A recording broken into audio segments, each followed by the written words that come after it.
এখন আমরা easy physics বই থেকে সমাধান করব দশম অধ্যায়ের অনুশীলনীর সাধারণ প্রশ্নোত্তর। তোমরা যারা এখনো ইজি ফিজিক্স বইটি সংগ্রহ করোনি দ্রুত সংগ্রহ করে নাও। তো চলো আমরা প্রশ্নে চলে আসি। এইখানে আমাদের অনুশীলনীর যে প্রশ্ন আছে তার মধ্যে থেকে প্রথম যে প্রশ্নটা, যে চার্জের ক্ষুদ্রতম একটি মান আছে, সেটা হচ্ছে গিয়ে 1.6 × 10⁻⁻19 কুলম। এখানে মাইনাস আসবে, -19 কুলম। এরকম কি ভরের একটি ক্ষুদ্রতম মান আছে কি না? তো এটা বোঝার জন্য আমরা একটু হচ্ছে গিয়ে বোর্ডে চলে আসি। দেখো যে কোনো বস্তুতে চার্জের উৎপত্তি হয়, সেখানে ইলেকট্রনের কম বা বেশি হওয়ার কারণে। কোথাও ইলেকট্রন যদি কম থাকে সেখানে প্লাস চার্জ তৈরি হয়, আর কোথাও যদি ইলেকট্রন বেশি থাকে তাহলে সেখানে মাইনাস চার্জ তৈরি হয়। তো মনে কর হচ্ছে গিয়ে এইখানে একটা বস্তু আছে, হ্যাঁ এখানে একটা বস্তু আছে। এই বস্তুর মধ্যে হচ্ছে মনে করো 10টা ইলেকট্রন বেশি আছে। কয়টা ইলেকট্রন বেশি? 10টা ইলেকট্রন বেশি। মনে করো শুরুতে 20টা প্লাস চার্জ ছিল, মানে 20টা প্রোটন এবং হচ্ছে কত 20টা ইলেকট্রন আছে। কোনোভাবে এর মধ্যে 10টা এক্সট্রা ইলেকট্রন চলে আসছে। তো 10টা এক্সট্রা ইলেকট্রন যদি চলে আসে তাহলে এর মধ্যে ইলেকট্রন হবে হচ্ছে কয়টা? 30টা। তো তখন এর মধ্যে কয়টা? 10টা ইলেকট্রন এক্সট্রা আছে, অর্থাৎ এ মাইনাস চার্জে চার্জিত হবে, চার্জিত হবে। এখন ঘটনা হচ্ছে গিয়ে যে একটা ইলেকট্রনের চার্জ হচ্ছে গিয়ে সর্বনিম্ন চার্জ 1.6 × 10⁻⁻19 কুলম। ওকে, একটা ইলেকট্রনের চার্জ হচ্ছে কত? 1.6 × 10⁻⁻19 কুলম। তাহলে হচ্ছে ওর মধ্যে 10টা ইলেকট্রন আছে, তাহলে ওর চার্জ কত আসবে? 10 × 1.6 × 10⁻⁻19 কুলম। ওকে, বা টোটাল আসে 1.6 × 10⁻⁻18 কুলম। ওকে, এখন কোনো বস্তুতে যদি একইভাবে ইলেকট্রন কমে যায়, মনে করছে গিয়ে কোনো বস্তুর মধ্যে এখানে মনে করো একটা বস্তু আছে, এই বস্তুর মধ্যে 5টা ইলেকট্রন কম আছে, তার মানে কি +5। তাহলে একটা ইলেকট্রন যদি হচ্ছে গিয়ে কম থাকে তাহলে হচ্ছে গিয়ে ওর মধ্যে 1.6 × 10⁻⁻19 কুলম চার্জ আসে, 10⁻⁻19 কুলম চার্জ আসে। ইলেকট্রন বেশি থাকলে মাইনাস, কম থাকলে প্লাস। ওকে, তাহলে 5টা যদি থাকে তাহলে হচ্ছে কি আসবে? এর সাথে কত? জাস্ট 5 গুণ হয়ে যাবে, আর হচ্ছে কি কত? 8 × 10⁻⁻19 কুলম, এত আসবে। এখন কোনো একটা বস্তুতে ন্যূনতম একটা ইলেকট্রন কম বা বেশি থাকলে কি আসবে? ওর মধ্যে চার্জ উৎপত্তি হবে। তো একটা ইলেকট্রনের চার্জ হচ্ছে কত? 1.6 × 10⁻⁻19 কুলম। যদি ইলেকট্রন বেশি থাকে তাহলে হচ্ছে কি -1.6 × 10⁻⁻19 কুলম, আর যদি ইলেকট্রন কম থাকে তাহলে +1.6 × 10⁻⁻19 কুলম। তার মানে কোনো বস্তুতে চার্জের একটা মিনিমাম মান আছে, কিন্তু ভরের সময় কিন্তু এটা হচ্ছে কি নাই। দেখো কোনো ভর মনে করো 5 কেজি হইতে পারে, 10 কেজি হইতে পারে, 1 কেজি হইতে পারে, 500 গ্রাম বা 0.5 কেজি হইতে পারে, 0.25 হইতে পারে, 0.125 হইতে পারে, 0.00376 এরকম বিভিন্ন মানের হইতে পারে। তো ভর যদি অনেক কম হয় তাহলে 0.00000 সামথিং এরকম হচ্ছে হইতে পারে। তার মানে হচ্ছে গিয়ে সবচেয়ে ক্ষুদ্রতম কোনো হচ্ছে গিয়ে ভর নাই, কিন্তু হচ্ছে গিয়ে মিনিমাম বা সবচেয়ে ক্ষুদ্রতম হচ্ছে গিয়ে চার্জ আছে। সেই চার্জটা হচ্ছে কত? একটা ইলেকট্রন কম বা বেশি হলে হয়। ওকে, তো এখন হচ্ছে গিয়ে আমরা এখানে চলে আসি যে এই ছিল প্রশ্ন। এখন এখানে দেখো যে চার্জের মতো ভরের কোনো ক্ষুদ্রতম মান নেই। চার্জের জন্য ক্ষুদ্রতম একক যেমন ইলেকট্রন, তেমন ভরের জন্য ক্ষুদ্রতম কোনো একক ব্যবহার করা হয় না, অর্থাৎ চার্জ অবিচ্ছিন্ন নয়। হ্যাঁ, অবিচ্ছিন্ন নয়, উক্ত ক্ষুদ্রতম মান বা তার সরল গুণিতকের সমান পরিমাণে প্রবাহিত হয়। এই কথাটা হচ্ছে মানে কি? যে চার্জ অবিচ্ছিন্ন নয়, যে ওই যে বললাম যে চার্জ উৎপত্তি হয় কিভাবে? ইলেকট্রন সংখ্যা কম বা বেশি হওয়ার কারণে। এখন কোনো একটা বস্তুর মধ্যে 5টা ইলেকট্রন কম হইতে পারে বা 5টা ইলেকট্রন বেশি হইতে পারে, কিন্তু হচ্ছে কি ওইখানে মনে করো 2.5 সংখ্যক ইলেকট্রন বেশি বা কম হওয়া পসিবল না। তো মানে হচ্ছে গিয়ে কি বলে? অবিচ্ছিন্ন নয়। হ্যাঁ, তার মানে হচ্ছে গিয়ে ইলেকট্রন সংখ্যা কিভাবে থাকবে? একটা পূর্ণ সংখ্যায় থাকবে। হ্যাঁ, তো এখন হচ্ছে গিয়ে ওই ক্ষুদ্রতম মান বা তার সরল গুণিতকের সমান পরিমাণে প্রবাহিত হয়, অর্থাৎ কি 5টা ইলেকট্রন যদি কম বা বেশি থাকে তাহলে 5 × 1.6 × 10⁻⁻19 কুলম ওরকম হবে। কিন্তু ভর অবিচ্ছিন্ন, এটি কোনো ক্ষুদ্রতম মান বা তার গুণিতকে বিভক্ত নয়। ভর আন্তর্জাতিক মানদণ্ড অনুযায়ী হিসেব করা হয়। তো আশা করি বুঝতে পারছো। আমরা এর পরের প্রশ্নে চলে আসি। তো পরের প্রশ্ন হচ্ছে বলছে যে বর্ষাকালে স্থির বিদ্যুতের পরীক্ষাগুলো ঠিকঠাক মতো কাজ করে না কেন?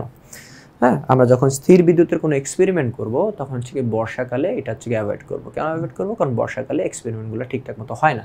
কেন হয় না? যে বর্ষাকালে বাতাসে জলীয় বাষ্পের পরিমাণ বেশি থাকে। তো জলীয় বাষ্প আবার বিদ্যুৎ পরিবাহী, তাই কোথাও স্থির তড়িৎ উৎপন্ন হলে মানে চার্জ উৎপন্ন হলে বাতাসের জলীয় বাষ্প সেগুলোকে নিস্তড়িত করে ফেলে, মানে সেই চার্জগুলোকে নিউট্রাল করে ফেলে, চার্জগুলোকে তোমার কি বলে চার্জহীন করে ফেলে বলা যায়। এজন্য বর্ষাকালে স্থির বিদ্যুতের পরীক্ষাগুলো ঠিকঠাক মতো কাজ করে না। তো তারপরের প্রশ্ন এখানে চলে আসি, দুটো একই আকারের ধাতব গোলককে স্পর্শ না করে তাদের মাঝে সমান এবং বিপরীত চার্জ দিতে পারবে কি না? হ্যাঁ, পারা যাবে। কিভাবে? দেখো, তুমি হচ্ছে কি করবা, প্রথমে দুইটা ধাতব গোলক হচ্ছে নিবা, নিয়ে দুইজনকে একসাথে হচ্ছে টাচ করায় রাখবা। হ্যাঁ, তো টাচ করানো হচ্ছে পরে যে কাজটা হচ্ছে হবে আমি এখানে তোমাদের দেখাই দিচ্ছি, যে তুমি দুইটা ধাতব গোলক ছেঁকে নিবা।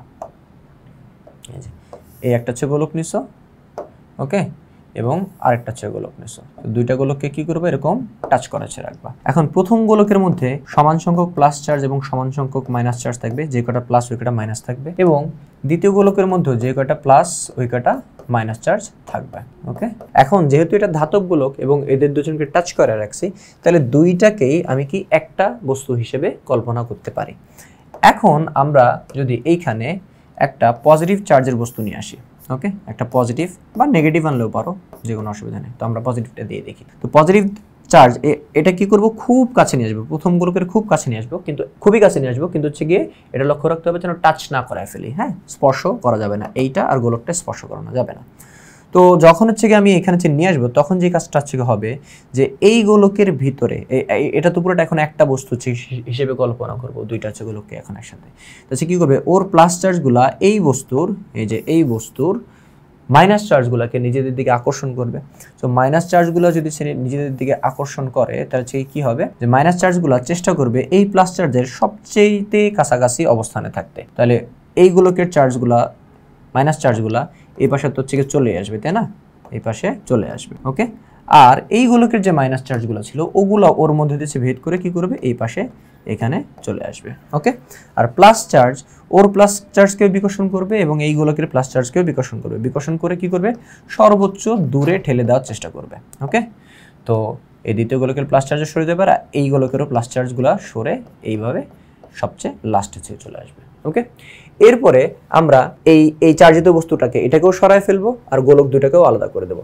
সো গোলক দুইটাকে যদি আলাদা করে দিই, এখন এই প্লাস চার্জগুলো হচ্ছে কি করবে না, ব্যাক করে আর এখানে আসতে পারবে না, আর এই মাইনাস চার্জগুলো কি করবে না, ব্যাক করে আর ওই পাশে যেতে পারবে না। তো তখন এই যে এরকম যে ছিল এই অবস্থায়, পরে আলাদা করে ফেলছো, তো এটার মধ্যে শুধুমাত্র মাইনাস চার্জ রয়ে গেছে আর এটার মধ্যে কি শুধুমাত্র প্লাস চার্জ রয়ে গেছে। ওকে, তো এতে করে হচ্ছে কি হবে, যে আমরা এই দুইটা হচ্ছে গোলককে বিপরীত চার্জে চার্জিত করতে পারলাম। এখন দুইটা কথা বলছে যে চার্জিত করতে পারবো কিনা এবং হচ্ছে গিয়ে সমান মানের চার্জ দিতে পারবো কিনা, সমান মানের চার্জ দিতে পারবো কিনা। হ্যাঁ, সমান মানের চার্জ দিতে পারবো। কেন? কারণ এইখান থেকে তো এখানে ইলেকট্রন চলে আসছিল, যে আমরা যদি এখানে দেখি, এখান থেকে এখানে ইলেকট্রন চলে আসছে, মনে করো এখান থেকে এখানে 10টা ইলেকট্রন চলে আসছিল। কয়টা? 10টা ইলেকট্রন চলে আসছে। তো 10টা ইলেকট্রন চলে আসলে ওর মধ্যে হচ্ছে কত, 10 into minus 1.6 into 10 to the power minus 19 coulomb charge হবে। মানে ওর মধ্যে ইলেকট্রন বেড়ে গেছে আর ওর মধ্যে কি ইলেকট্রন কমে গেছে। কয়টা ইলেকট্রন কমে গেছে? 10টা ইলেকট্রনই কমে গেছে। তাহলে 10টা ইলেকট্রন যদি সে কমে যায়, একটা ইলেকট্রন কমলে চার্জ হচ্ছে কত তোমার plus 1.6 into 10 to the power minus 19 coulomb. Okay, আচ্ছা, তাহলে 10টা ইলেকট্রন যদি সে কমে যায়, তাহলে 10 into 10 to the power minus 10 into 1.6 into 10 to the power minus 19 coulomb হচ্ছে গিয়ে আসবে, তাই তো? তো এতে করছে কি বোঝা যেতেছে যে এইখানে যতটুকু চার্জ তৈরি হয়েছে ওই পাশেও কি ততটুকুই চার্জ তৈরি হয়েছে, বাট এই পাশে কি মাইনাস চার্জ এবং এই পাশে প্লাস চার্জ। তাহলে আমরা বলতে পারি যে প্রশ্নে যেরকম হচ্ছে কি বলছে যে দুটা একই আকারের ধাতব গোলককে স্পর্শ না করে তাদের মাঝে সমান এবং বিপরীত চার্জ আমরা দিতে পারবো। তো প্রসিজারটা কি? প্রসিজারটা হচ্ছে এরকম। তো এখানে যে প্রথম ধাপ এবং দ্বিতীয় ধাপে একই কথা হচ্ছে বলা আছে। ওকে, যেরকমভাবে হচ্ছে বললাম ওইভাবে এখানে এক্সপ্লেন করা আছে। এরপরে হচ্ছে গিয়ে আমরা 4 নম্বর প্রশ্নে চলে যাই। যে 4 নম্বর প্রশ্ন, ধারকত্ব বা ক্যাপাসিটেন্সকে যদি একটা পাত্রের সাথে তুলনা করা হয় তাহলে পটেনশিয়ালটি কিসের সাথে তুলনা করা যাবে? তো এই জন্য হচ্ছে গিয়ে আগে আমরা একটু বোর্ড থেকে ঘুরে আসি।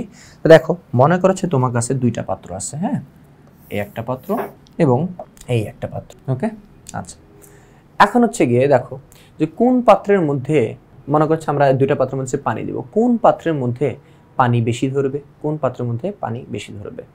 নিশ্চয়ই এই লাল পাত্রটার মধ্যে পানি বেশি ধরবে, কারণ হচ্ছে কি সাইডে হচ্ছে কি বেশি চওড়া, হ্যাঁ, আর কি সাইডে খুব একটা চওড়া না, বাট উপরে অল্প একটু লম্বা, এই চিকন, তাহলে এইখানে পানি বেশি ধরবে আর এইখানে কি হবে? পানি কম ধরবে। এখন মনে করা হচ্ছে গিয়ে আমরা 10 কেজি হচ্ছে গিয়ে পানি কি করব, এটার মধ্যে দিব, ওর মধ্যে হচ্ছে দিব, হ্যাঁ, কতটুকু? 10 কেজি, ওর মধ্যেও 10 কেজি হচ্ছে গিয়ে পানি দিব, ওর মধ্যেও কত? 10 কেজি হচ্ছে গিয়ে পানি দিব। তাহলে 10 কেজি হচ্ছে গিয়ে পানি দিলে এইখানে পানির লেভেলটা মনে করো এরকম হবে, কিন্তু এইখানে পানির লেভেলটা কীরকম হবে? এরকম হবে, ওর পানির লেভেলটা একটু উপরে থাকবে, তাই তো? এখন যদি তুমি কোনোভাবে এদের দুজনকে কানেক্ট করে দাও, ঠিক আছে, যে পানি যেন এই দুটোর মধ্যে পাস হইতে পারে, তখন কি দেখা যাবে? যে আমরা জানি যে পানির লেভেল, পানির যে প্রবাহটা, এটা হচ্ছে গিয়ে ডিপেন্ড করে হচ্ছে পানির লেভেল কতটুকু উঁচু কতটুকু নিচু। উঁচু লেভেলের পানি থেকে নিচু লেভেলের হচ্ছে গিয়ে পানিতে প্রবাহিত হয়, মানে পানির স্তর যেখানে উঁচু সেখান থেকে নিচু স্তরে পানি প্রবাহিত হবে, অর্থাৎ পানির প্রবাহটা এরকম হচ্ছে গিয়ে হবে, হ্যাঁ। আচ্ছা, তো এখন হচ্ছে গিয়ে যে আমরা যদি হচ্ছে গিয়ে এখন এটাকে স্থির তড়িতের বিভিন্ন টপিকের সাথে যদি তুলনা করি, ক্যাপাসিট্যান্স হচ্ছে গিয়ে যে কোথাও কত বেশি চার্জ ধারণ করতে পারে। তো এখানে হচ্ছে গিয়ে এই পাত্রের মধ্যে কি হচ্ছে, কে কত বেশি হচ্ছে গিয়ে পানি ধারণ করতে পারে। তো এইখানে এই পাত্রটা বেশি পানি ধারণ করতে পারে, মানে ওর ধারকত্ব বেশি, তাহলে হচ্ছে। আর এইখানে হচ্ছে গিয়ে পানির লেভেলটা কি করতেছে, পানির লেভেলটা পানির ফ্লোকে হচ্ছে গিয়ে কি করতেছে, কন্ট্রোল করতেছে। যেখানে পানির উচ্চতা বেশি সেখানে হচ্ছে কী হবে, আমাদের পানির প্রবাহ সেইখান থেকে কম উচ্চতার দিকে হচ্ছে গিয়ে ধাবিত হবে। এখন হচ্ছে গিয়ে আমরা যদি এই জিনিসগুলোকে হচ্ছে গিয়ে ক্যাপাসিটেন্স আর যদি হচ্ছে গিয়ে বিভবের সাথে যদি তুলনা করি, ক্যাপাসিটেন্স মানে হচ্ছে গিয়ে বা ধারকত্ব মানে হচ্ছে গিয়ে কোথাও কত বেশি, কোনো বস্তুতে কত বেশি চার্জ হচ্ছে গিয়ে ধারণ করা যাবে। ওকে, তাহলে হচ্ছে গিয়ে আমরা কি করতে পারি, আমাদের প্রশ্ন যেরকম জিজ্ঞেস করছে যে ক্যাপাসিটেন্সকে যদি একটা পাত্রের সাথে তুলনা করি, যেরকম হচ্ছে বললাম যে পাত্রের ধারণের সাথে যদি তুলনা করি, পাত্র যত বড় হবে ক্যাপাসিটেন্স তত বেশি হবে। তাহলে পটেনশিয়ালটি কিসের সাথে তুলনা করা যায়? দেখো, পটেনশিয়ালটি দিয়ে কি বোঝায় বা বিভব দিয়ে কি বোঝায়? বিভব দিয়ে হচ্ছে বোঝায় যে বিভব হচ্ছে গিয়ে এমন একটা জিনিস যেটা নির্ধারণ করে যে এক বস্তু থেকে অন্য বস্তুতে চার্জ কোন দিকে প্রবাহিত হবে। তো আমরা জানি বেশি বিভব থেকে কম বিভবের দিকে হচ্ছে গিয়ে চার্জ প্রবাহিত হয়। তো যেটা হচ্ছে গিয়ে আমাদের এখানে পানির উচ্চতার সাথে বা তরলের উচ্চতার সাথে মিলে যায়, হ্যাঁ। তো উচ্চতা এখানে কি নির্ধারণ করে দেয়? উচ্চতা নির্ধারণ করে দেয় পানিটা কোন দিক থেকে কোন দিকে ফ্লো হবে। তো বিভবও একইভাবে নির্ধারণ করে যে চার্জ কোন দিক থেকে কোন দিকে প্রবাহিত হবে। তাহলে সে আমরা বলতে পারি যে পটেনশিয়ালটি হচ্ছে গিয়ে তরলের উচ্চতার সাথে তুলনা করা যায়। এখানে দেখো যে ধারকত্ব বা ক্যাপাসিটেন্সকে যদি একটা পাত্রের সাথে তুলনা করা হয়, তাহলে পটেনশিয়ালটি বা বিভব হচ্ছে গিয়ে পাত্রে রাখা তরলের উচ্চতার সাথে তুলনা করা যেতে পারে। ধারকত্ব কোনো পদার্থের চার্জ ধারণ ক্ষমতাকে হচ্ছে গিয়ে নির্দেশ করে, মানে হচ্ছে গিয়ে তরলের পরিমাণ কত বেশি তরল সে ধরতে পারে, এবং পটেনশিয়ালটি নির্দেশ করে দুইটা বস্তুর মাঝে চার্জ প্রবাহিত হবে কি হবে না, হইলেও কোন দিক থেকে কোন দিকে। তো পাত্রের আকার যদি বড় হয়, মানে ধারকত্ব যদি বেশি হয়, তাহলে হচ্ছে গিয়ে বেশি পাত্র বড় হলে বেশি পানি হচ্ছে গিয়ে ধারণ করতে পারবে। আর যদি আমরা স্থির তড়িতের টপিকের কথা যদি বলি, তাহলে ধারকত্ব বেশি হলে সে চার্জ বেশি ধারণ করতে পারবে। আবার পানির উচ্চতা বেশি মানে কি, পাত্রটিতে বেশি পরিমাণ পানি আছে, এই যে পানির উচ্চতা মানে অর্থাৎ পটেনশিয়াল বেশি মানে কি, যে ওইখানে চার্জও বেশি আছে। তো সুতরাং এত কথা হচ্ছে মেইন কথা বলতে পারি যে পটেনশিয়ালটিকে পাত্রের তরলের উচ্চতার সাথে তুলনা করা যেতে পারে। এরপর হচ্ছে গিয়ে আমরা পঞ্চম প্রশ্ন হচ্ছে গিয়ে চলে যাই।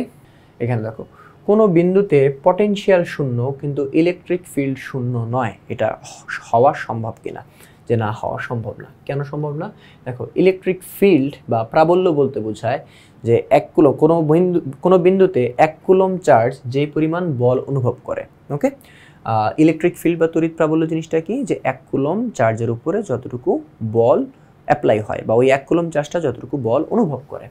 আর পটেনশিয়াল বা বিভব বলতেছে বোঝায় যে অসীম দূরত্ব থেকে কোনো একটা বিন্দুতে 1 কুলম চার্জ আনতে যে পরিমাণ কাজ হয়। ওকে, যে পরিমাণ কাজ হয়। তো এখন কোনো বিন্দুতে ইলেকট্রিক ফিল্ড বিদ্যমান থাকলে যে কোনো চার্জকে ওই বিন্দুতে আনতে আকর্ষণ অথবা বিকর্ষণ বলের বিরুদ্ধে কাজ করতে হবে, অর্থাৎ পটেনশিয়ালের একটা মান থাকবেই থাকবে। তাই ইলেকট্রিক ফিল্ড যদি শূন্য না হয়, তাহলে পটেনশিয়াল শূন্য হওয়া সম্ভব নয়। তো ব্যাপারটা এখনও অনেকের কাছে হয়তো ক্লিয়ার না। ব্যাপারটা হচ্ছে কি, তোমাদের কিছু বলি যে এইখানে মনে করা হচ্ছে কি একটা চার্জ আছে, এই চার্জ কি করবে, তার আশপাশের অঞ্চল জুড়ে অন্যান্য চার্জকে কি করবে, আকর্ষণ বা বিকর্ষণ করবে।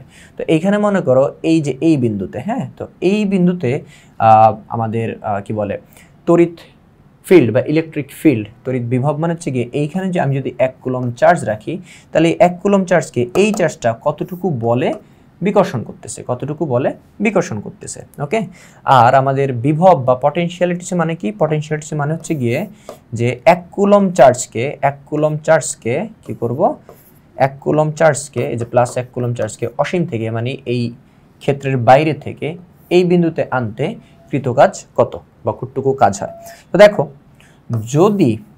যদি ইলেকট্রিক ফিল্ড অর্থাৎ এই বিন্দুতে এই চার্জটা আকর্ষণ বা বিকর্ষণ যদি না করে, ও যদি আকর্ষণ বিকর্ষণ না করে, তাহলে 1 কুলম্ব চার্জকে, ঠিক আছে, আমরা কি করব, ও যদি গতিশীল থাকলে কি হবে, গতি জড়তার কারণে ও নিজেই এখানে চলে আসবে। ওকে, ও নিজেই এখানে চলে আসবে। আর নিজে যদি সে চলে আসে মানে কি সমবেগে হচ্ছে কি আসবে, আর সমবেগে হচ্ছে কি থাকে না, সমবেগে কোনো ত্বরণ থাকে না, অর্থাৎ ত্বরণ কি শূন্য।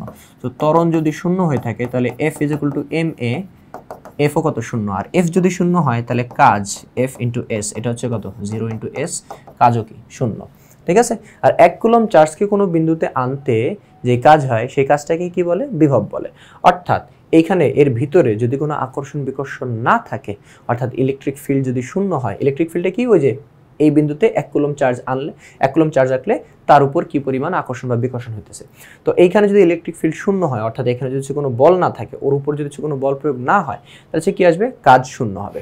দেখো এখন ওর উপর যদি এদিক থেকে বল প্রয়োগ হয়, তাহলে দেখো ও যেই মাত্র এখানে আসবে ওকে ধাক্কা দিয়ে আবার হচ্ছে কি বাইরে ছুঁড়ে ফেলে দেবে। তো তখন কি করতে হবে, এই 1 কুলম্ব চার্জকে আমার এই বাইরে থেকে হচ্ছে কি করতে হবে, বল প্রয়োগ করে তারপরে হচ্ছে কি এই বিন্দুতে নিয়ে আসতে হবে। তখন কি আমার বলের মানও থাকবে, স্মরণও থাকবে, অর্থাৎ কাজ হবে। তো যেইটা হচ্ছে গিয়ে এইখানে যদি বল না থাকে, অর্থাৎ প্রাবল্য যদি না থাকে, হ্যাঁ, অর্থাৎ যদি শূন্য হয়, তখন হচ্ছে কি হবে না, মানে এইখানে হচ্ছে কোনো কাজ হবে না। বুঝে গেছে? তো এই হচ্ছে গিয়ে কাহিনী, যে কোনো বিন্দুতে যদি পটেনশিয়াল শূন্য হয় তাহলে ইলেকট্রিক ফিল্ড শূন্য নয়, এটা পসিবল না। পটেনশিয়াল শূন্য মানে ইলেকট্রিক ফিল্ড অবশ্যই শূন্য হইতে হবে। এরপরের প্রশ্নে চলে আসি আমরা।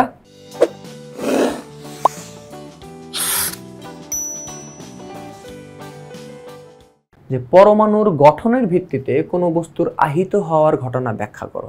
যে পরমাণুর গঠনের সাপেক্ষে যে কোনো বস্তু কেন চার্জিত হয়, কেন প্লাস চার্জে চার্জিত হয়, কেন মাইনাস চার্জে চার্জিত হয়, এটা তোমাদেরকে হচ্ছে প্রথম প্রশ্নে বা সেকেন্ড প্রশ্নে আমি তোমাদের বলছি অলরেডি। তারপর সেখানে দেখো যে সাধারণ অবস্থায় পরমাণুগুলো চার্জ নিরপেক্ষ, অর্থাৎ চার্জ নিরপেক্ষ মানে কি, ওর মধ্যে কোনো চার্জ নাই, অর্থাৎ সমান সংখ্যক প্রোটন এবং সমান সংখ্যক ইলেকট্রন থাকে। তো কিন্তু কোনো কারণে যদি সর্ববহিস্থ স্তরের মানে সবচেয়ে লাস্টে যে হচ্ছে গিয়ে কক্ষপথ থাকে, সেখান থেকে যদি ইলেকট্রন সরিয়ে নেওয়া হয়, তাহলে ইলেকট্রনের তুলনায় প্রোটনের সংখ্যা ওই পরমাণুর মধ্যে বেড়ে যায়, অর্থাৎ পরমাণুটা আর বিদ্যুৎ নিরপেক্ষ থাকে না, তার ভিতরে পজিটিভ চার্জের পরিমাণ বেড়ে গিয়ে এটা প্লাস চার্জে চার্জিত হয়ে যায়।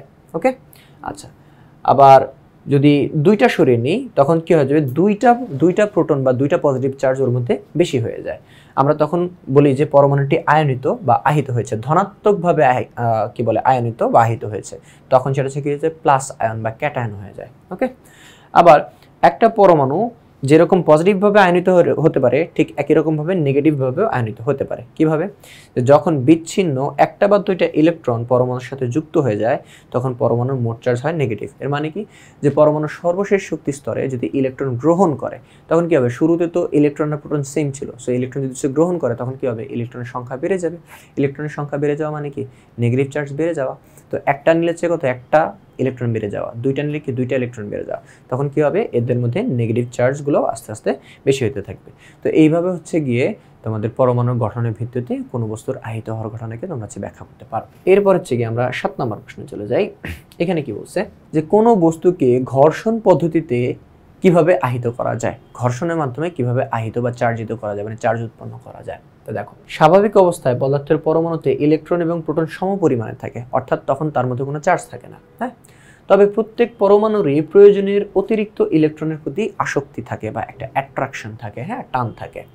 তো ইলেকট্রনের প্রতি এই আসক্তি বিভিন্ন বস্তুতে বিভিন্ন রকম হয়, অর্থাৎ কোনো বস্তুতে কম হয়, কোনো বস্তুতে বেশি হয়।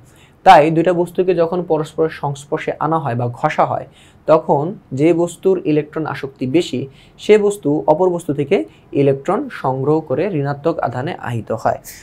এটা কিভাবে বোঝানো যায়, লেটস সে এইখানে হচ্ছে গিয়ে এই একটা বস্তু আর হচ্ছে গিয়ে এই একটা বস্তু, এই দুইটা বস্তুর ইলেকট্রনের আসক্তি ডিফারেন্ট।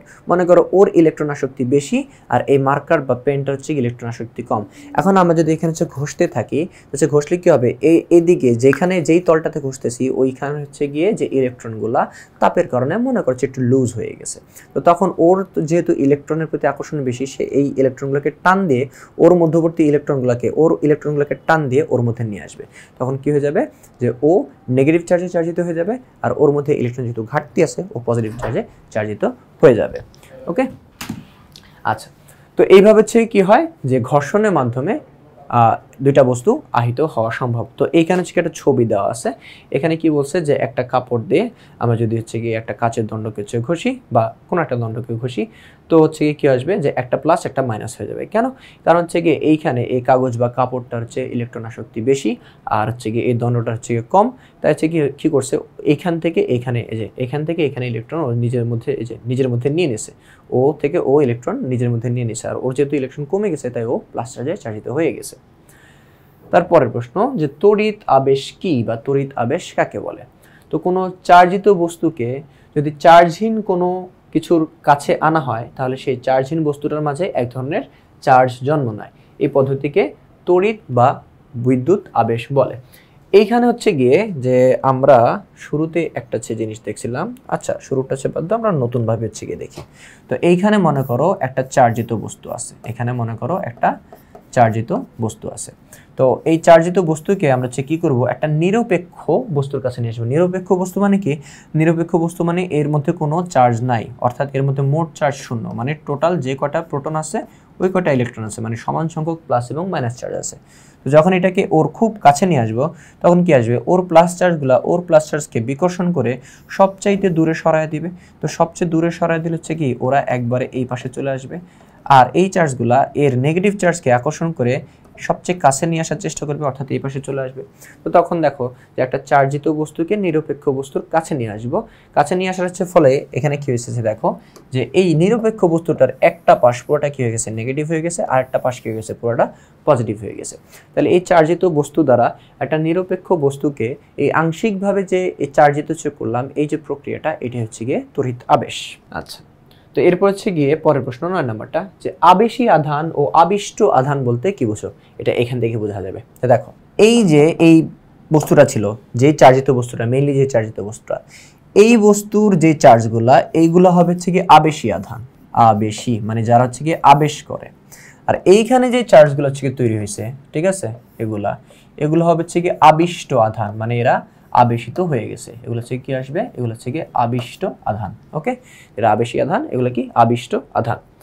তো এখন হচ্ছে কি এই বলছে যে আবেশী আধান এবং আবিষ্ট আধান বলতে কি বুঝি? দেখো কোনো চার্জহীন বস্তুর কাছে কোনো চার্জিত বস্তু আনা হলে চার্জহীন চার্জিত বস্তুর আধানকে, চার্জহীন মানে নিরপেক্ষ চার্জিত বস্তুর আধানকে আবেশী আধান বলে। যে নিরপেক্ষ চার্জহীন বস্তুর যে চার্জগুলা, এটা তো ফার্স্টে চার্জহীন ছিল, যে চার্জহীন বস্তুর যে চার্জগুলো এগুলো হবে আবিষ্ট আধান। আর হচ্ছে গিয়ে যে ওই যে চার্জওয়ালা যে বস্তুটা ছিল ওটা হবে হচ্ছে গিয়ে আমাদের আবেশী আধান। দেখো কাচদণ্ডকে সিল্ক দ্বারা ভালোভাবে ঘষা হলে কাচদণ্ড ধনাত্মক চার্জে চার্জিত হয়। তো এই চার্জিত দণ্ডকে অন্য একটি চার্জহীন গোলকের কাছে ধরলে গোলকটিতে ঋণাত্মক চার্জ আবিষ্ট হবে, স্পর্শ যদি না করি। তো এখানে কাচদণ্ডের আধানকে আবেশী আধান বলা যাবে এবং গোলকের আধানকে আবিষ্ট আধান বলা হবে। এরপরে হচ্ছে গিয়ে আমরা তার পরেরটা চলে আসি 10 নম্বরে, যে কোনো বস্তুকে আবেশ পদ্ধতিতে কিভাবে আহিত করা যায়। আহিত মানে কি চার্জিত করা যায় কিভাবে? তো একটা বস্তুকে আমরা চার্জিত করব, যে চার্জিত করার হচ্ছে গিয়ে 3টা ওয়ে আছে। একটা হচ্ছে গিয়ে একটা চার্জিত আধানকে, একটা চার্জিত বস্তুকে তুমি কি করবা, একটা নিরপেক্ষ বস্তুর সাথে টাচ করা দেবে, তাহলে কি হয়ে যাবে, এই চার্জিত বস্তুটাকে যখন এখানে টাচ করা দেবে এটা চার্জিত হয়ে যাবে। এটা একটা হচ্ছে ওয়ে। আর একটা হচ্ছে গিয়ে ঘর্ষণ। হ্যাঁ, ঘর্ষণ করলে কি আসবে, যে ওই যে ইলেকট্রন আসক্তি কম বেশি হওয়ার কারণে একজন থেকে আরেকজনের চার্জ যাবে। আরেকটা হচ্ছে গিয়ে ওয়ে হচ্ছে গিয়ে এই তড়িৎ আবেশের মাধ্যমে চার্জিত করা যায়। তো কিভাবে হচ্ছে করা যায়, তো দেখো, তো প্রথম হচ্ছে গিয়ে আমরা হচ্ছে কি করব, যে একটা ধাতব একটা হচ্ছে বস্তু নিব, হ্যাঁ, বা পরিবাহী একটা হচ্ছে বস্তু নিব। তো এই পরিবাহী বস্তুর কাছে একটা হচ্ছে কি করব, মানে নেগেটিভ চার্জ বা পজিটিভ চার্জ যে কোনো চার্জিত একটা বস্তু নিয়ে আসবো। তো এখানে মনে করো আমরা নেগেটিভ চার্জের একটা বস্তু নিয়ে আসছি। সো নেগেটিভ চার্জের বস্তুটাকে যখন এখানে আনছি তখন সে কি আসবে, যে খুব কাছে নিয়ে আসবে। সো খুব কাছে নিয়ে আসলে কি আসবে, যে ওর মধ্যে যে প্লাস চার্জগুলো ছিল এই মাইনাস চার্জের আকর্ষণের কারণে এগুলো এই পাশে চলে আসছে। আর এইখানে মাইনাস চার্জগুলা এই এবি বস্তুর মাইনাস চার্জগুলোকে বিকর্ষণ করে কি করছে, সবচাইতে দূরে নিয়ে গেছে। আচ্ছা, নিয়ে গেল। এইখানে এই চিত্রছে দেখো, এইখানে এরপরে এই অবস্থায় একে কি করব, ভূমির সাথে বা মাটির সাথে সংযোগ দিয়ে দেব। তো ভূমির সাথে বা মাটির সাথে সংযোগ দিলে সে কি হয়, যে ভূমি বা মাটি হচ্ছে গিয়ে কি বলে অফুরন্ত ইলেকট্রনের ভান্ডার। তো ওইখানে হচ্ছে গিয়ে তুমি এক্সট্রা কিছু ইলেকট্রন দিয়ে দিলেও পৃথিবীর কিছু যায় আসে না, ওইখান থেকে কিছু ইলেকট্রন নিয়ে আসলেও সেই ইলেকট্রনের কিছু যায় আসে না। তো পৃথিবী বা মাটি সে কী করবে, কোথাও যদি হচ্ছে গিয়ে এক্সট্রা ইলেকট্রনের দরকার পড়ে সেখানে সে সাপ্লাই করতে পারে, বা কোথাও যদি হচ্ছে গিয়ে ইলেকট্রন বেশি হয়ে যায় সেগুলো সে নিয়েও নিতে পারে। তো এইখানে ইলেকট্রনগুলোকে যখন হচ্ছে গিয়ে আমরা এখানে দিয়ে দেবো তখন কী হবে, এই ইলেকট্রনগুলো মাটির মধ্যে চলে যাবে। তো মাটির মধ্যে চলে যাওয়ার সে কারণে এই এবি বস্তুর মধ্যে শুধুমাত্র প্লাস চার্জগুলো হচ্ছে রয়ে গেছে, এবং এই প্লাস চার্জগুলোকে ও এখানে কি করছে, আকর্ষণ করে ধরে রাখছে। তাই এই প্লাস চার্জগুলো এখানে চলে যেতে পারে নাই। এখন হচ্ছে গিয়ে আমরা হচ্ছে কী করবো, এই ভূমির সাথে সংযোগ, ভূসংযোগ বা আর্থিং, এটাকে সরায় দিব। আর হচ্ছে গিয়ে এই যে ঋণাত্মক চার্জে চার্জিত বস্তুটা এটাকেও সরায় নেব। তো সরায় নিলে তখন হচ্ছে কি আসবে, এইখানের যে প্লাস চার্জগুলো ছিল নিজেদের মধ্যে বিকর্ষণ করে আবার দূরে সরায় যাবে। তখন এবি বস্তুটার মধ্যে কি শুধুমাত্র প্লাস চার্জ থাকবে। তো দেখো বস্তু ছিল নিরপেক্ষ, তো এটাকে কি করলাম, আমরা আবেশ করলাম। এই যে একটা চার্জিত বস্তুকে নিরপেক্ষ বস্তুর কাছে যে নিয়ে এসে এই যে দুই পাশে যে আহিত করলাম, এই প্রক্রিয়াটা কি তড়িতাবেশ। তো এই তড়িতাবেশ করার পরে কি করছি, আমরা হচ্ছে গিয়ে আর্থিং করে দিছি। আর্থিং করার পরে আর্থিং আর এটা হচ্ছে সরা নিয়েছি। এখন বস্তুটার মধ্যে শুধুমাত্র প্লাস চার্জ রয়ে গেছে। তো এইভাবে আমরা একটা বস্তুকে প্লাস চার্জের চার্জিত করতে পারি। আবার একইভাবে এটাকে হচ্ছে কি আমরা মাইনাস চার্জেও চার্জিত করতে পারি। ঠিক আছে, মাইনাস চার্জের চার্জিত করার জন্য কি করতে হবে, এখানে প্লাস চার্জ নিয়ে আসবা, তখন কি হয়ে যাবে, মাইনাস চার্জগুলো আকর্ষিত হবে আর প্লাস চার্জগুলো এই পাশে চলে যাবে। তো মাইনাস চার্জগুলো আকর্ষিত হওয়া অবস্থায় আর্থিং করে দিবা, তখন কি হয়ে যাবে, এখানে প্লাস চার্জগুলো মাটিতে চলে যাবে, বা উল্টা বলা যায় এখান থেকে ইলেকট্রন এসে প্লাস চার্জগুলোকে নিউট্রাল করে দেবে। তখন এর মধ্যে শুধু নেগেটিভ চার্জ থেকে যাবে। তো এইভাবে আমরা তড়িতাবেশ ব্যবহার করে একটা নিরপেক্ষ বস্তুকে একটা চার্জিত বস্তুকে রূপান্তর করতে পারি বা আহিত করতে পারি। এরপরে একটি স্বর্ণপাত তড়িৎবীক্ষণ যন্ত্রের গঠন বর্ণনা করো। যে তড়িৎবীক্ষণ যন্ত্র বা ইলেকট্রোস্কোপ এর গঠন ব্যাখ্যা করতে বলছে। তো এইখানে হচ্ছে গিয়ে দেখো যে এর গঠনটা কি। এই গঠনটা হচ্ছে গিয়ে যে প্রথমে এরকম কি থাকবে, যে একটা কাচের একটা জার থাকবে, হ্যাঁ, কাচের একটা জার থাকবে। ওর মধ্যে দিয়েছে কি থাকবে, একটা ধাতব দণ্ড থাকবে। হ্যাঁ, ধাতব কেন যেন এর মধ্যে দিয়ে ইলেকট্রন বা প্রোটন বা প্লাস চার্জ বা মাইনাস চার্জগুলো পরিবাহিত হতে পারে। এম একটা ডিস্ক থাকবে, এটাও ধাতুর তৈরি হবে। আর এইখানে হচ্ছে গিয়ে সি, যে হচ্ছে গিয়ে মুখে হচ্ছে কি থাকবে, একটা কর্ক থাকবে। কেন কর্ক থাকবে, যেন হচ্ছে গিয়ে এই দণ্ডটা হচ্ছে গিয়ে বোতলের গায়ের সাথে লেগে না যায়। আর কর্ক বা রাবার হচ্ছে কেন থাকবে, কর্ক বা রাবার হচ্ছে গিয়ে অপরিবাহী। তো যেন হচ্ছে গিয়ে কর্ক বা রাবারের মধ্যে দিয়ে হচ্ছে গিয়ে তারপর হচ্ছে গিয়ে এই জারের গা হয়ে হচ্ছে গিয়ে চার্জগুলো যেন মাটিতে না চলে যায়। আচ্ছা, আর লাস্টে এইখানে নিচে এস, এগুলো হচ্ছে গিয়ে দুইটা খুবই পাতলা দুইটা স্বর্ণের পাত থাকবে। হ্যাঁ, আর নিচে কিছু হচ্ছে গিয়ে লবণ বা পানি শোষণ করতে পারে এই ধরনের হচ্ছে কোনো বস্তু থাকবে। ওকে, তো এখানে হচ্ছে দেখো যে এই বলা আছে যে স্বর্ণপাত তড়িৎবীক্ষণ যন্ত্র স্থির বিদ্যুৎ পরীক্ষার জন্য খুব চমৎকার একটি যন্ত্র। যন্ত্রটা খুবই সহজ। এখানে চার্জের অস্তিত্ব বোঝার জন্য রয়েছে স্বর্ণ ধাতুর দুইটা পাত, এই যে এস এবং এস। এই পাত দুটো একসাথে সুপরিবাহী দণ্ড হচ্ছে গিয়ে এই যে আর, এই যে এটা আর এর মাধ্যমে হচ্ছে গিয়ে ফাইনালি একটা চাকতি বা ডিস্ক এম এর সাথে লাগানো থাকে। তো পুরোটা একটা অপরিবাহী চিপি বা ওই যে তোমরা বোতলের মুখ যেটা কাছে বলো, হ্যাঁ, ওইটা দিয়েছে কি আছে, এই যে বি বোতলের মধ্যে রাখা আছে, যেন বাইরে থেকে দেখা যায় কিন্তু ভিতরে বাতাস বা অন্য কিছু যেন এই পাতলা পাথর দুটাকে নড়াচড়া না করাইতে পারে। এরপরে প্রশ্নে চলে যাই যে একটি স্বর্ণপাত তড়িৎবীক্ষণ যন্ত্রকে কিভাবে ধনাত্মক আধানে আহিত করা যায়। হ্যাঁ, এই যে দুইটা পাত আছে, এটাকে ধনাত্মক আধানে কিভাবে আহিত করা যায়। তো কিভাবে আহিত করা যায়, খুব সিম্পল। তো তুমি একটা প্লাস চার্জ নিয়ে আসবা, প্লাস চার্জ নিয়ে আসার পরে এটাকে কি করবা, ওর সাথে এরকম টাচ করায় দেবা। তো টাচ করলে কি আসবে, ওর মধ্যে যে প্লাস চার্জগুলা, এটা যেহেতু ধাতুর তৈরি ওর মধ্যে চলে আসবে, ধাতুর তৈরি হওয়ার পরে এটাও যেহেতু ধাতুর তৈরি এর মধ্যে দিয়ে এসে কিছু এই পাতে চলে যাবে আর কিছু এই পাতে চলে যাবে। তখন এই পাতেও কিছু প্লাস চার্জ থাকবে, এই পাতেও কিছু প্লাস চার্জ থাকবে। তো যেহেতু দুইটার মধ্যে প্লাস চার্জ থাকবে তখন কি প্লাস প্লাসকে বিকর্ষণ করবে, তখন গিয়ে এই পাতগুলো এরকম একটু ফাঁকা হয়ে থাকবে। তো ফাঁকা যেহেতু হয়ে আছে এর থেকে বোঝা যাবে যে এদের মধ্যে ধনাত্মক চার্জ উৎপন্ন হয়েছে। তো দেখো এখানেও সেম কথাই আছে, এখানে বলছে একটি কাচদণ্ডকে সিল্ক বা রেশম দিয়ে ঘষলে কাচদণ্ডে ধনাত্মক আধানের উদ্ভব হয়, মানে কাচটা প্লাস চার্জে চালিত হয়ে যায়। তো ওই প্লাস চার্জে চালিত অবস্থায় কাচদণ্ডকে আমরা তড়িৎবীক্ষণ যন্ত্রের চাকতি বা গোলকের গায়ে স্পর্শ করালে যেরকম দেখাইলাম, দণ্ড হতে খানিকটা আধান চাকতিতে চলে যায়। এই আধান সুপরিবাহী ধাতব দণ্ডের মধ্য দিয়ে স্বর্ণের পাতদ্বয়ে পৌঁছে, ফলে স্বর্ণের পাত দুটি একই জাতীয় আধান পেয়ে পরস্পরকে বিকর্ষণ করে এবং পরস্পর থেকে দূরে সরে যায়। এই অবস্থায় কাচদণ্ডটি সরিয়ে নিলে যদি পাতদ্বয়ের মধ্যবর্তী ফাঁক না কমে তাহলে যন্ত্রটি ধনাত্মক আধানে আহিত হয়েছে বলে বলা যায়। তো এরপর আমরা তার পরের প্রশ্ন যদি চলে আসি, দেখো যে একটি স্বর্ণপাত তড়িৎবীক্ষণ যন্ত্রের সাহায্যে কিভাবে কোনো আহিত বস্তুর আধানের প্রকৃতি নির্ণয় করা যায়। তো এর আগে যে প্রশ্নটা ছিল ওটা গিয়ে যে ওইটাকে আমরা প্লাস চার্জে চার্জিত করে দিয়েছি, যদি বলতো যে মাইনাস চার্জে চার্জিত করো, একইভাবে গিয়ে প্লাস চার্জের জায়গায় আমরা মাইনাস চার্জটা টাচ করাইলে হয়ে যেত। এখানে বলছে যে একটি স্বর্ণপাত তড়িৎবীক্ষণ যন্ত্রের সাহায্যে কিভাবে কোনো আহিত বস্তুর আধানের প্রকৃতি নির্ণয় করা যায়। মনে করো গিয়ে আমরা একটু আগের চিত্রে চলে যাই, এগুলো একটু মুছে নিই। তো মনে করো গিয়ে আমার কাছে একটা বস্তু আছে, এই বস্তু, এখন এইটা একটা চার্জিত বস্তু, অর্থাৎ এর মধ্যে প্লাস চার্জও থাকতে পারে মাইনাস চার্জও থাকতে পারে, কোন চার্জ আছে আমি জানি না। এখন কিভাবে আমি এই বস্তুর চার্জের প্রকৃতিটা নির্ণয় করতে পারবো, তো এই জন্য যে কাজটা করব যে আমি আগে থেকেই আমার জানা একটা চার্জিত বস্তু দিয়ে এই ইলেকট্রোস্কোপকে টাচ করে রাখবো। লেটস সে মনে করো এটা প্লাস চার্জ, হ্যাঁ এটা মনে করছে প্লাস চার্জ, আমি জানি যে এটা কি এর মধ্যে প্লাস চার্জ আছে।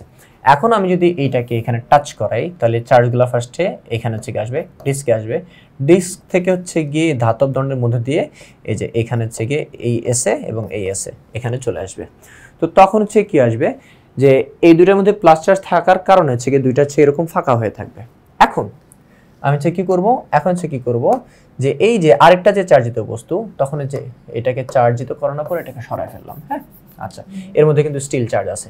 এখন যে কাজটা করব, এখন এই যে এই অজানা বস্তুটা এর মধ্যে কোন চার্জ আছে আমি জানি না, ওর মধ্যে গিয়ে আমি এটাকে টাচ করাবো। এখন ও যদি প্লাস চার্জ হয় তাহলে প্লাস চার্জগুলো প্রথমে ডিস্কে আসবে, ডিস্ক থেকে গিয়ে এর মধ্যে গিয়ে কি হবে ওর মধ্যে আর ওর মধ্যে, মানে দুইটা পাতের মধ্যে প্রবেশ করবে। তো প্লাস চার্জ হলে ওর মধ্যে আগে যে প্লাস চার্জ ছিল ওই চার্জের সাথে আরো প্লাস চার্জ কি হবে, যোগ হবে। তো তখন কি হয়ে যাবে, প্লাস চার্জের পরিমাণ বেড়ে যাবে। তখন আগে থেকে যে ফাঁকা হয়েছিল এখন প্লাস চার্জ, এর মধ্যেও প্লাস চার্জ বাড়ছে, এর মধ্যেও প্লাস চার্জ বাড়ছে, তো চার্জের পরিমাণ বাড়ার কারণে কি হয়ে যাবে, এরা আরো বেশি ফাঁকা হয়ে যাবে। ওকে, তো তুমি প্লাস চার্জের চার্জিত করে রাখছো, ওই অবস্থায় যদি দেখো যে পাতটা আরো বেশি ফাঁকা হইতেছে, তার মানে কি একই ধরনের চার্জ আবার আসছে। ওকে, অর্থাৎ এই যে এই বস্তুটা গিয়ে প্লাস চার্জে চার্জিত। আর যদি তার উল্টা ঘটনা গিয়ে হয়, উল্টা ঘটনা হইলে কি আসবে, অর্থাৎ যদি এটা ঋণাত্মক চার্জে চার্জিত হইতো তখন যে ব্যাপারটা দেখা যেত যে এর মধ্যে কি প্রবেশ করতো, এর মধ্যে প্রবেশ করতো মাইনাস চার্জ, এর মধ্যে কি প্রবেশ করতো মাইনাস চার্জ। তো মাইনাস চার্জ প্রবেশ করলে যে এখানে মাইনাস চার্জ প্রবেশ করতো, এখানে মাইনাস এখানে মাইনাস, তো এই প্লাস এই মাইনাসকে কি করতো, নিউট্রাল করে দিত, এই প্লাস এই মাইনাসকে নিউট্রাল করে দিত। তখন কি হইতো, এদের মধ্যে আগে যে প্লাস চার্জগুলো ছিল ওই প্লাস চার্জের পরিমাণ কমে গিয়ে এরা ফাঁকা হয়েছিল, এদের ফাঁকাটা কমে আসবে। তাহলে এখান থেকে কি বলা যায় যে তুমি আগে থেকে যেই চার্জে চার্জিত করে রাখবা, তুমি তো জানবা সেই চার্জটা কি। এরপরে যদি দেখো যে ফাঁকাটা বাড়তেছে, স্বর্ণের পাতের ফাঁকাটা বাড়তেছে, অর্থাৎ তুমি প্রথমে যে চার্জে চার্জিত করে রাখছো ওই অজানা বস্তুটা ওই একই চার্জে চার্জিত, অর্থাৎ তুমি মাইনাসে যদি চেক করে রাখো, এরপর যদি দেখো এই বস্তুটা টাচ করানোর পরে এটা আরো ফাঁকা হইতেছে, তার মানে এই বস্তুটা মাইনাস চার্জ। আর তুমি যদি প্লাস চার্জে চার্জিত চেক করে রাখো, তখন তুমি যদি কি এই বস্তুটাকে গিয়ে টাচ করাও, তখন যদি দেখো ফাঁকা বেড়ে গেছে, তার মানে কি এটা প্লাস চার্জে চার্জিত। ওকে, আর যদি উল্টাটা হয় মানে ফাঁকা যদি কমে আসে, তাহলে তুমি যেই চার্জটা গিয়ে শুরুতে দিয়েছিলা তার বিপরীত চার্জটা আছে। তুমি শুরুতে প্লাস চার্জ দিলে এখন কি ফাঁকা কমে গেছে মানে মাইনাস চার্জ, আর তুমি শুরুতে মাইনাস চার্জ দিলে ফাঁকা কমে গেলে কি ওটা প্লাস চার্জ। তো আশা করি বুঝতে পারছো। এখন গিয়ে এইখানে দেখো কি বলছে, একই কথা। হ্যাঁ, যে কোনো আহিত বস্তুতে কি ধরনের আধান আছে তা জানতে হলে স্বর্ণপাত তড়িৎবীক্ষণ যন্ত্রটিকে প্রথমে ধনাত্মক কিংবা ঋণাত্মক আধানে আহিত করতে হবে। ওই যে তুমি যেটা জানো সেই সেই হিসেবে হচ্ছে আহিত করতে হবে। তো ধরা যাক যন্ত্রটি ধনাত্মক আধানে আহিত করা হলো, ওই অবস্থায় পাতদয়ে ধনাত্মক আধান থাকায় এর পাতদয় ফাঁকা হয়ে থাকবে। এখন পরীক্ষণীয় বস্তুকে মানে যেই বস্তুটার চার্জ কোন ধরনের তা তুমি জানতে চাইতেছো, ওই বস্তুটিকে স্বর্ণপাত তড়িৎবীক্ষণ যন্ত্রের চাকতির সংস্পর্শে আসলে যদি পাত দুটির ফাঁক কমে যায় তাহলে বুঝতে হবে ওই বস্তুটা ঋণাত্মক আধানে আহিত, আর যদি হচ্ছে গিয়ে ফাঁকা যদি সে বেড়ে যায় তাহলে বুঝতে হবে কি ওটা প্লাস চার্জ বা ধনাত্মক আধানে আহিত। এর পরের প্রশ্ন যে দুটি আধানের মধ্যবর্তী তড়িৎ বল কোন কোন বিষয়ের উপর নির্ভর করে। তো আমরা হচ্ছে গিয়ে জানি যে দুইটা চার্জ যদি সে থাকে বা আধান যদি সে থাকে তাহলে এরা পরস্পরকে আকর্ষণ বা বিকর্ষণ হচ্ছে করে। সমধর্মী চার্জ হলে পরস্পর বিকর্ষণ করে এবং বিপরীতধর্মী চার্জ হলে পরস্পর আকর্ষণ করে। তো এই আকর্ষণ বা বিকর্ষণ বলের মানটা তিনটা ব্যাপারের উপর নির্ভর করে। প্রথমত সে নির্ভর করে যে চার্জ দুইটার পরিমাণের উপর, বা এভাবে বলতে পারি যে চার্জ দুইটার গুণফলের উপর। তো সম্পর্ক হচ্ছে এরকম যে চার্জ দ্বয়ের মধ্যবর্তী আকর্ষণ বা বিকর্ষণ বলের মান চার্জ দ্বয়ের গুণফলের সমানুপাতিক। আরেকটা হচ্ছে কি এদের দূরত্বের উপর হচ্ছে নির্ভর করে। তো এদের মধ্যবর্তী আকর্ষণ বা বিকর্ষণ বলের মান এদের দূরত্বের বর্গের ব্যস্তানুপাতিক। তার মানে হচ্ছে গিয়ে চার্জের পরিমাণের উপর নির্ভর করে, দূরত্বের উপর নির্ভর করে। আরেকটা ব্যাপারের উপর নির্ভর করে, সেটা হচ্ছে কি মাধ্যম। চার্জ দুটাকে কোন মাধ্যমে রাখছি, চার্জ দুটাকে শূন্য মাধ্যমে রাখছি না চার্জ দুটাকে পানির ভিতরে রাখছি নাকি অন্য কোনো হচ্ছে মাধ্যমে রাখছি। তো এক এক মাধ্যমে এক এক ধরনের হচ্ছে গিয়ে বলের মান হচ্ছে গিয়ে পাবা। ওকে, তো এই সম্পর্কিত হচ্ছে গিয়ে আমাদের একটা সূত্র আছে, সেই সূত্র হচ্ছে গিয়ে আমাদের কুলম্বের সূত্র, সেটা তোমরা নিশ্চয়ই জানো যে F = K × Q1 Q2 / R²। এখানে এগুলো উপরে থাকবে না, এগুলো পাওয়ার হিসেবে থাকবে না, এগুলো হচ্ছে নিচে Q1 Q2 হচ্ছে গিয়ে থাকবে। হ্যাঁ, Q1 Q2, so Q1 Q2 এভাবে থাকবে। So K × Q1 Q2 / R²। এখানে K এর একটা ফিক্সড ভ্যালু আছে শূন্য মাধ্যমের জন্য, সেই K এর ফিক্সড ভ্যালুটা হচ্ছে 9 newton metre square per coulomb square. এই Kটাকে বলা হচ্ছে কুলম্বের ধ্রুবক। তো এই ছিল দশম অধ্যায়ের অনুশীলনী সাধারণ প্রশ্নোত্তর পর্ব। তো এই ধরনের আরও প্রশ্নের সমাধান পেতে এখনই সংগ্রহ করে ফেলো ইজি ফিজিক্স বইটি। পরবর্তী পর্ব দেখার আমন্ত্রণ জানিয়ে এখানেই শেষ করছি।